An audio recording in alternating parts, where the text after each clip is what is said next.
Rishad is a very humble boy, সাংঘাতিক একটা ভদ্র ছেলে।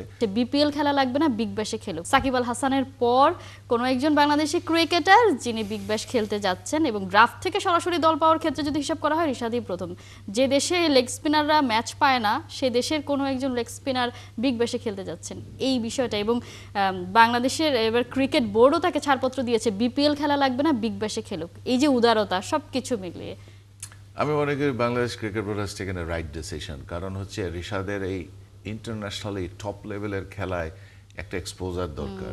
আমরা তো আইপিএলে যাচ্ছি না যে কোনো কারণেই হোক, আমরা আমাদের বিপিএলটাকেও সঠিকভাবে গুছাতে পারছি না। বিপিএল খেলে যতটুক আলোড়ন সৃষ্টি হবে, খেলার মাঠের বাইরের আলোড়নেই সেগুলা ছায়ার নিচে পড়ে যাচ্ছে আলোর। তো ওইখান থেকে যখন আপনি রিশাদ এই সুযোগটা পেয়েছে, আমি রিশাদকে পার্সোনালি চিনি এবং Rishad is a very humble boy, সাংঘাতিক একটা ভদ্র ছেলে। এবং সেখান থেকে সে যেভাবে পারফর্ম করে যাচ্ছেন এবং লেগ স্পিনার টি-20-তে ওই রকম আকর্ষণীয় একটা খেলাতে চান্স পাওয়া কিন্তু একটা বিরাট বড় পাওয়া। কিন্তু এটা যারা অনুধাবন করতে পারেন তারা সত্যিকারে জানতে পারেন, বিশেষ করে আমাদের এই দেশের ক্রিকেটারদের কাছে। কারণ লাস্ট 2015 সালে সাকিব আল হাসান খেলেছিলেন, তাও আরেকজনের রিপ্লেসমেন্ট হয়ে।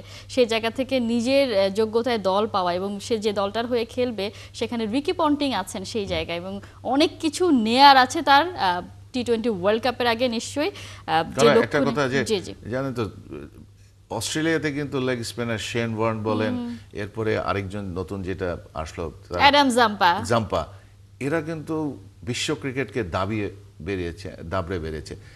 ওই জায়গায় যখন আপনি চান্স পান তখন কিন্তু আপনাকে মনে রাখতে হবে সেখানে লেগ স্পিনারসরা কিন্তু অনেক অনেক। রিশাদও বলেছেন সে তার স্বপ্নটাই পূরণ করতে চলেছে, নিশ্চয়ই সবকিছু ভালো ভালো কাটুক।